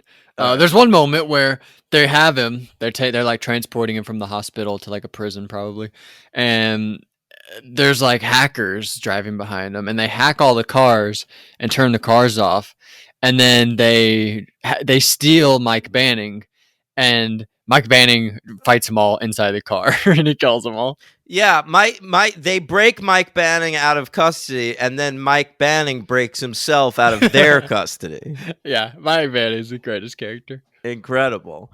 And then he gets targeted by a militia at a gas station. Wait, is this? Oh, really? I thought he was like hanging out at a gas station with his dad. No, he's like on the phone to Piper Perabo, who's also been interrogated by Jada Pinkett Smith. And he's like, see, these two dudes sidle up behind him with guns, and they're like, "We're from a local militia group. Who are Right. you, motherfucker?" Right, And and he just turn- like handles him real quick. He turns around, and they're like, "Hey, we got America's #1 most wanted here. Let's fucking fuck him up." And he's like, "I'm Mike Banning." All Is right. this a Rob Zombie film? For 1 second, it is. Yes. Where is he? I maybe Virginia, right? Because the thing's Washington D.C. Wait, Yeah, where's the fishing trip? Vermont, I don't know, Nebraska. Because Those seem like remember, good fishing places. do you remember at the beginning of London Has Fallen, Morgan Freeman says something about catching mackerel? Yes, and then I do, of later course. in the movie, they're on the phone, and he's like, "I gotta make sure it's you, Morgan Freeman." Yeah. And Morgan Freeman says the thing about mackerel, and he's like, "All right, we're good." Yep. Yeah. So we it's already set up that he loves fishing. Yes. So great continuity, I would say, in this film. We find out that Danny Houston is in on this. All Yep, right. he's a bad guy. But he's on the phone with someone with a voice garbler, like the Scream guy. Right, but you already think this guy's the bad guy because I know this guy as the young version of Stryker. Like that's the one I know this dude as bad guy. He's got evil eyebrows and shit. He always plays bad guys. That's why Holt McCallany would have been better. Like, you don't know which side he's going to come up on. But like Danny Houston, the second he showed up in the first scene of this movie, I was like, well, he's going to be the bad guy. Yeah, do we think this guy's gonna save the day at the end? Is that where we're going? No Fuck way. no. Yeah, this guy heel, right? Heel. He should just have a heel on his head. Yeah, he should just be a giant heel. Yeah, he should wear a boot. He should just be a boot. Wow, they should boot him and get Boyd Holbrook. What was that guy's name?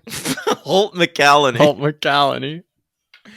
All right, but he's talking to a guy with a garbled voice. That's the dude who's in charge. We don't know who that is yet. All right. Right, we don't. Yeah. Tim I was Blake. very intrigued. I didn't think it was Tim Blake Nelson. Really. No, I thought I had him Lance clocked as a Reddick was good the guy. bad guy. I kind of did too, dude. He was giving so many evil faces. Like I'm up to no good. I mean, he always looks like Lance Reddick. Just looks like a giant praying mantis. But fucking. But yeah, I kind of had him clocked as a bad guy too. I thought he was like sent from White House down to destroy the Has Fallen franchise. Like they've made 3. Let's take them down. I love it. All right. So Gerard takes a truck from that gas station. Then there's a big truck chase. Oh, that was awesome too. Yeah, that was awesome. He crashes the truck. Don't even worry. He's not even injured. He gets out of the truck and runs through the woods. Yep. All right. And who does he find? Well, he's looking for somebody particular. Yeah, we don't know who. We don't know who. I thought it might be Aaron Eckhart's son. Right. And I didn't look at anything. I didn't read what this was about. I didn't look at the cats. I didn't know anything. So this was a bit surprising to me. But all of a sudden, he comes across a cabin, and there's Nick Nolte. And Nick Nolte's like, "What are you doing here?" And Mike Banning's like, "Well, I came to see you, Dad." Whoa. It was good. I mean, I knew. Like, the second Nick Nolte showed up, I was like, "Oh, it's his dad." And also, there was a line before them where Danny Houston's like, find anybody anywhere where he has a connection where he could possibly go to. And he finds the old man. And you're like, well, he probably knows this guy since they just said that line. And Yeah. Sure enough, it's his father. So we learn about Nick Nolte. He's a Vietnam veteran who abandoned Mike as a child and his wife.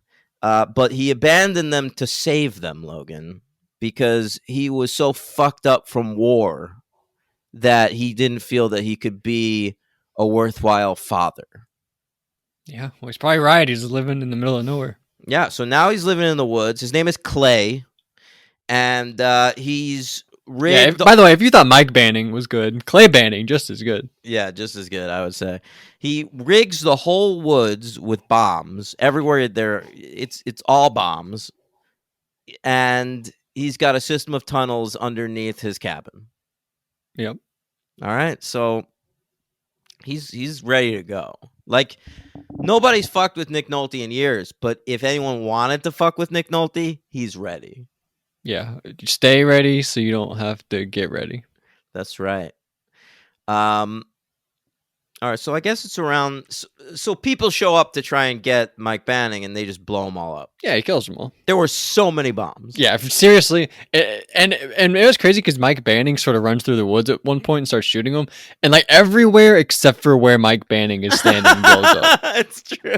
Like he has bombs everywhere. Yeah. I also like that like Mike Banning is like horrified by the damage that Nick Nolte is doing. And if Mike Banning is horrified, then Maybe he was just shit's, impressed. shit's really bad. No, after like the second bomb went off, Mike Banning was like, "What? There was a second bomb?" And then there was like a further 30 bombs. Yeah, little did he know. That was, and then Nick Nolte goes and visits his family, who we didn't even know about. Just by in the way. nick of time, by the way. Whoa, was that a joke? Because his name is Nick. No, but that's funny. Oh, No, because those two dudes show up and they're gonna kidnap Leah and the kid and bring them to Danny Houston. right. He does. He like bashes him over the head and is like, "Oh, yep, I'm right here." Yeah, And, right. He didn't even know about them. By the way, he says like, "Yeah, I gotta call Leah," and he's like, "Who? Are yeah. Leah and Who are Lynn?" Leah? And he's like, "My wife and my daughter." What? Wife and daughter? I have a granddaughter. Yeah, he's sort of like his character from Warrior. How Joel Edgerton's got a family and he never met him or anything. Yeah, it's just like that, man. That's all Nick Nolte could play anymore because he looks just like a But disheveled he's a old drunk guy. in that movie. You know what's He's not a war wild? veteran. Think about how Nick Nolte looks in this movie, Logan. Yeah, is that real? That's just what he looks like now. That's real. I mean, maybe not all that beard, but I thought he was really good. he's great. Nick Nolte's a I great love actor. Nick Nolte. But I want you to think specifically about how he was once people's sexiest man alive. Right, one of the early ones. One of the very Not early. that early. Really? I thought he was like one of the first 5 sexiest That men started in 1985. He was the sexiest man alive in 1992. alive. Oh, wow. All right? 1992, he's the sexiest man alive. And now this is what he looks like. I think George Clooney was the sexiest man alive like 2 years later. He's still fucking sexy as hell. Well, see, did he ever go back to back? Or not back to back, but multiple times? Who? Clooney. I'm not sure. I know Depp did it was twice. Really? I think When? I don't. I Like, think he was in 2003. I think the year Once Upon a Time in Mexico came out, he was the sexiest Maybe. man alive. and I also want to say Richard Gere was twice the sexiest man alive. Really? Yeah. Well, once the news came out, we voted him again. We found that really sexy. The only Jewish sexiest man alive ever is Adam Levine, which is a real bummer. Yeah, that is a real bummer. Yeah. I'm trying to find a list of them. Oh, I found it on Wikipedia. That's how I know all this because I looked it up last night. Who the hell's Harry Hamlin?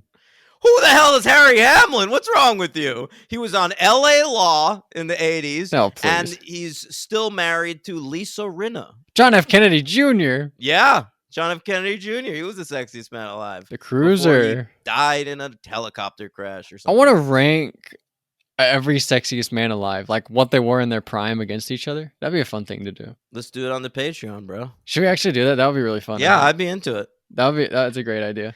Patreon.com/thefranchise. We'll be ranking the sexiest men alive. Yeah, look at Nolte, 92. Look at the cover photo. It's not even that good. I know. It's because he was in a movie that year. I think that was the year of I Love Trouble. It was like, oh, that might be after that. But he was still doing like rom-coms around this time. So like people thought of him as sexy. How did Harrison Ford win his first one after Brad Pitt won one?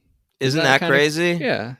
Yeah, that seems wild. Because you know what's crazy is Sean Connery was the sexiest man alive the year Indiana Jones and the Last Crusade came out. He's like 60 years old. Why wouldn't they just give it to Harrison Ford? They liked the DILF. But he's not a DILF in that movie. He plays like a bumbling old weirdo. Yeah, but isn't he like the grizzled old veteran also, kind of? Listen, I don't believe Sean Connery has been a sexy man since like the 70s. Well, look at Ben Affleck, 2002. Hell yeah, Ben. Wow, 2002. What was that year? Like Paycheck or maybe Pearl Geely? Harbor? Oh, I don't know. Nah, Geely was the next year. That's when things went bad. Yeah, Depp, 2003. Jude Law. What a surprise. What year? 2004. Oh, Alfie. Yeah, Clooney 06, and then he was one earlier. Damon, that's a shocker. That's not a shocker. He's sexy. Matt Damon. Yeah. You say so. Hugh Jackman, 2000. Come on, go watch Good Will Hunting. He's fucking sexy in that. So Depp did it in 2003 and 2009, Wow, that's so close together, too. and he's so old by then. I know. Which I wasn't haven't good. the last 3 years been Marvel guys. I don't know. I'm looking through the whole list. Ryan Reynolds, I feel like that was a mistake. I don't find Ryan Reynolds like attractive in any. I don't either, but I get it. I don't. I do. I don't find him funny. I don't find him attractive. Maybe he's nice. I don't. Maybe Blake seems happy. He's got charisma. All right, Bradley Cooper. Love Bradley Cooper. One of my Yeah. faves. He's a sexy man. Channing Tatum, 11 years ago. Yeah. Should 2012. do him again this year. Yeah, we should. Sorry, I'm going. All right, we'll go to the last three. I believe they're all Marvel actors. All right, we've got, of course, Chris Evans, 2022. Who's going to win it this year? Oh, I got it. I know who's going to win. Jonathan Majors. Oh, you think so? I'm calling it right now. Interesting. I could see it. I bet that's who's going to win. No, all right, so Chris Evans, 2022. 2021, Paul Rudd. Yep. 2020, Michael B. Jordan. Yeah. 2019, John Legend. What are we doing? Hey, but that was when all of you loves all of me. We thought that shit was sexy, dude. I remember hearing that on a shuttle bus at the airport, and people were losing their minds. Jesus Christ. Idris Elba, he's in the DC universe. Oh yeah, man. Blake is on the Voice universe. We've had two Voice Blake universe Shelton, winners. yeah. Blake You Shelton. You have to say the last name because you referenced Blake Lively seconds ago. Sorry, yeah, you're right. Yeah. That was kind of weird. DJ The Rock. That was. That's the worst was choice weird. ever. That's Yeah, that's the least sexy has person zero that's ever been the sex appeal. sexiest man alive. That's what we know. Yeah. All right, shall we move on from the Yeah, but we probably should. David Beckham. Whoa. David, yeah, that's a sexy man. Very sexy. Little international flavor that year. Well, Chris Hemsworth the year before. I wonder so- if David Beckham survived London Has Fallen. No, I like to think not. He was probably at the Prime Minister's funeral. Yeah, he didn't make it out. He's important, man. I don't think Victoria did either. I think they're all orphans, all their kids. Do they have a lot of kids? Right, they have like 4 kids, right? I have no idea. And people are right. Didn't you say the boy, like the oldest boy, like it got married? Oh, that's right. Yeah, You yeah, broke yeah. that news to me. Yeah, that's right. And I couldn't believe that. Made me feel really old. Yeah. Posh, my I remember age, when or- Posh Spice was like a sexy young lady. Posh Spice. Yeah. Well, see, now she's a sexy old lady. She's too skinny. Oh my gosh, teacher. Well, she is. She always has. I mean, she has been for a while now. Agree to disagree. Really? I haven't really seen her recently. She's bony as fuck, dude. Michael B. Jordan. That was a pretty good pick. That's a great pick, yeah. Pretty sexy. Maybe this year they'll pick Chauncey from the challenge. Chauncey Palmer, I think is his name. Very good. Did I make that up? I have to Google that. All right. So, Chauncey soon to be Borzotra, I think. hell yeah, son. It is Chauncey winner. Palmer. I got that right. Very good. All right. So, the FBI guys, Jada Pinkett Smith and her partner, they show up. I have no idea who this partner is. I even looked it up Yeah. and I still don't know. They show up at Danny Houston's facility because there's a great moment where Jada Pinkett Smith is like, "What if Mike Banning is being framed?" Yeah. Well, And I'm like, "Obviously, you dumb shit." Yeah, he's like the greatest hero ever. Of course, he's Yeah. not the bad guy. So they show up at Danny Houston's crew to figure out what's going on. Let's interrogate this fella, and he immediately just shoots them both in the head. They're done from the movie. Yeah, I don't think it's in the head. I think they're wearing vests, and he shoots the vests first, and then he like. Yeah, he kills knocks him. him down and then kills him. I believe he- this guy. Was He also kills actor- the helicopter driver that took him there. That's right. I believe they call them pilots. I think you're right. Wow, what a great moment! I think that this actor is Joseph Milson. He plays Agent Ramirez. Yeah, but who's that? Well, he's in Casino Royale. Plays Carter. He's in Moon Knight. Your Who favorite remembers show. who Carter is? He played a doctor He's in on one Moon Knight. episode of Moon Knight. Come on, he's Oh. nobody. All right, I'm sorry. It's not like this fucking Oscar Isaac. I'm sorry. I was just you didn't know. I figured it out. I let you All know. right. All right, thank you. I Yeah. appreciate it. I'm sorry I snapped. So Banning, he gets to the hospital just as Morgan Freeman's waking up. He's And wearing he, a cop outfit. He's in disguise, incognito. and he takes a Secret Service agent at gunpoint so he can get in and explain himself to Lance Reddick.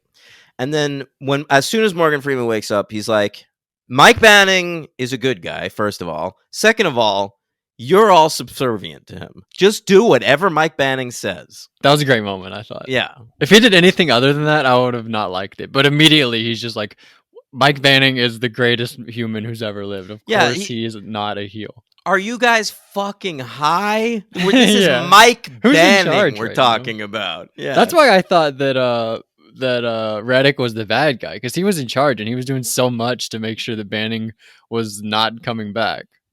But Maybe no, he it had doesn't make sense. His character is maybe weird. he had a crush on Jada Pinkett, wanted to support her. Yeah. Well, I mean, we're not on the same side? Why couldn't they be on the same side with him? Like, I don't know. He was weird. He was weird. All right, so Danny Houston's like, Mike Banning and the president are in that hospital. What I'm going to do is blow up the entire hospital. Yep. Got to get out. But they get out. He still blows up the hospital, though. Yeah. Well, it's already, those explosives are set. How many people are in there, man? Like, you think like pregnant women, like people giving birth, died? Yeah, they were probably the ones who couldn't get out. Yeah, collateral damage. Huh? Yeah, speaking of Jada Pinkett Smith, Collateral. Oh, She in Collateral? Yeah, but Collateral Damage is an Arnold Schwarzenegger movie. Oh, well. What about Collateral Beauty? Isn't that Will Smith? That's a good point, bro. All right. So anyway, they save the day ultimately. It leads to a big fight on a rooftop between Great Danny fight. Houston. Yeah, but you know what's fucked up? At one point, like, he threw down his gun. And then Danny Houston threw down his gun, and I was like, awesome. They're gonna fight like men, right? Like hand to hand. But then they both just take out other guns and start shooting each other. Really? Yeah. That's hilarious. I didn't even notice that. And then those guns get worn down, they run out of ammo, and then they start knifing each other. Yeah, that's what I remember, is them with the knives. Yeah, that was the best part of it. Yeah. It's a cool showdown with that. Yeah, so Banning wins, obviously, because it's a fight, and Mike Banning's in it, so he wins. Yep. I like him. I like when he says, I'm glad that you're the one that killed me. Yeah. Because there's been a lot of action. Anybody could have taken him out at this point, but Good it's point. Mike Banning. Yeah, I mean, I'd be happy if Mike Banning killed me, too. Yeah. Honestly, yeah. That's how I want to die. I want Gerard Butler to snap my neck. What's it called when you get like a one wish, when you're like dying like a little kid and you get a wish? Make a wish. If I had to make a wish, it would be for Gerard Butler to come kill me. Do you know who's done the most make a wishes of anyone in the world? Russell Wilson. John Cena. Oh, that's great. Yeah, it's a fun fact. That is a fun fact. All right, so they save the day. Everyone's great. Morgan Freeman's alive. We see him at the G20 conference with other world leaders. We literally see him standing next to Vladimir Putin. Yeah, what an insane moment. One of the craziest moments I've ever seen in any movie. Honestly, same. Yeah. And they fire Tim Blake Nelson. Yeah, they fire Tim Blake Nelson. Then they bring in Mike Banning to the Oval Office, dude. And I'm like, oh my God. They first of all, America owes Mike Banning the biggest apology ever. Yeah. All right? Does he get like a Medal of Honor or something? Purple Heart, whatever they give say him? On the news, like, all of America's intelligence agencies have decided beyond the shadow of a doubt that Mike Banning was behind this attack on the president. And then he wasn't. Not only was he not, but he saved him like 3 times in the movie. Saved the president. I mean, it's outrageous. So I think he should immediately, automatically be appointed vice president. Yeah, but he's Scottish. I don't think they would allow that. Well, he's not in the movie, technically. You're right, I guess, in this one. But in the second one, he was. But they make him the head of the Secret Service. And I'm like, this man's body is breaking down. He's had concussions. He's had a lot of broken bones. Give him a nice cush job where you don't have to do shit like the vice president. He's the director of the Secret Service. That is his cush job. But like Secret Service, I mean, you could still die in the line of fire like Angela Bassett. Fucking, But that wasn't the line. Well, I guess it was. They were in it sure was, in man. in I'm air saying battle. make him vice president. Then all he has to do is fucking hang around. Yeah, I mean, Vice how many presidents don't do anything except for Dick Cheney. how many who's times has basically a the shadow vice? president? How many times has a VP been assassinated? I don't believe ever. Not ever. No. Isn't it only like 4 for president? It's like a really low number, right? Yeah. I mean, there have been a lot of tries. They went for Reagan once, but didn't pan out.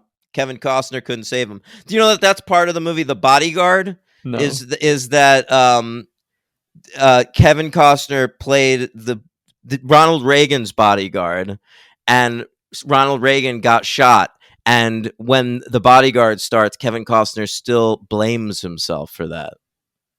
Wow. That's part of that movie. But then he finds love with Whitney Houston. All right. All right. Is that it? No, Nick Nolte's at the house. They're like, "Hey, come live with us." Yeah, hang around right? more. And then we get a stinger. At the end of the movie? No, in the middle of the credits. Oh, I didn't stick around. You didn't stick around for the fucking. It's a weird stinger, dude. No. It's Nick Nolte and Gerard Butler. They're sitting outside in the backyard of the house on like lounge chairs. Oh, can I bring up a moment before you do? There's a moment Yeah. where Gerard Butler's sitting outside with I guess it's his name, Danny Houston, and Yeah. they're sitting outside on chairs, and Gerard Butler has like his leg up, like completely spread out with his leg up on the chair. Go back and watch this moment. It was quite the choice from Jerry Butler. I didn't know this, but Gerard Butler. I mean, the term "big dick energy" was invented for Gerard Butler. He has a character named Big Nick. What character? What? That's what Den movie of is that? Thieves. Big Nick Oh. O'Brien. Den of Wow. Thieves. Okay. So he and Nolte are in the backyard, and Gerard is like, "Hey, they're sending me to like a health clinic to try and get my head right before I take the post of Secret Service director. Do you want to come with me?" Nolte's like, "Yeah." Cut to Logan, Gerard Butler and Nick Nolte standing side by side in a medical facility with their shirts off. Wow. Who looked better? All right. Sure. Honestly, they look similar.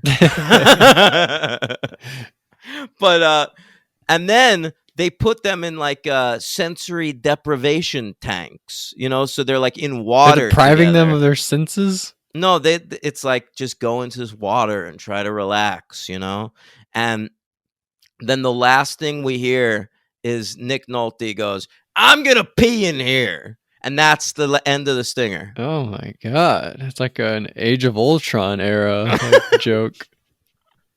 It's pretty bad. I really enjoyed it. All right, so Okay. what do you give Angel Has Fallen? I give it a 2. I'm between a 2 and a 3. Yeah, I was too, but I don't know. I think I liked it least of the 3, but I liked didn't. it. I'm giving it a 2, and I'm ranking them 1, 3, 2. I think I'm gonna go 2, 1, 3. All right. The reason this is a 2 and not a 3, I really think it was a potential 3. Just too long. It goes the full 2 hours. It's the longest of the series, and there's no reason this needed. You to could be cut out those longer than the guys, last one.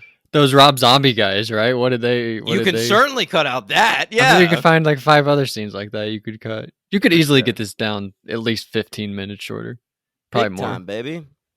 Yeah, I agree with you, but I liked all the action. Danny Houston was good. Jada Pinkett was fun. I She's didn't like having a Danny good time. Houston. He's my LVP. Yeah, you didn't? Why not? Yeah. I thought he was pretty good. It just didn't make sense. Like he's too obviously a villain. It didn't work. I don't have a LVP, so I was hoping you would give me one, but I liked him. Give me some more. Who else was bad? How about Jada Pinkett's partner? Yeah, We I was didn't just even gonna say remember who that. the fuck that is. Yep, I was gonna say that guy. I'll go with that guy. MVP. Obviously, Agent Gerard Mike Butler. Banning. Yes. Yeah. All right. So that's we've done it. The Has Fallen franchise. But stay tuned. I thought Nolte, runner-up MVP. Thought he was good. Oh, that's good. Yeah, for sure. But stay tuned, gang, because more Has Fallens are in the works. Yes, I ranked this film. I put it 10th I put it between Olympus Has Fallen and Miss Congeniality, which I gave a 3 to, but if I had to watch Angel Has Fallen or Miss Congeniality, I'd rather watch Angel Has Fallen. So Yeah, obvi, bro. yeah, Remember so in there we go. Miscongeniality, they're like, he's behind me, isn't he? Yeah, he's right behind me, isn't he? Jesus. But in Oh, what are we doing next? Oh, I'm picking something. wait, I wanted to talk about the Further Has Fallen movies. Oh, right. We're getting an upcoming. There's an upcoming Has Fallen in Is Rick development. Romanois back? Oh, I don't even know, actually. Maybe I'll look it up. But it's entitled Night Has Fallen. In or with a K? Actually, it looks like it's an M night. No. What? No, it's an N, dude. Like Night Has Fallen. And no director yet, but it might be Wall. And the producer of the Has Fallen franchise also says that when Night Has Fallen comes out, he wants to start a TV Has Fallen franchise. Wow. Maybe multiple Has Fallen TV shows.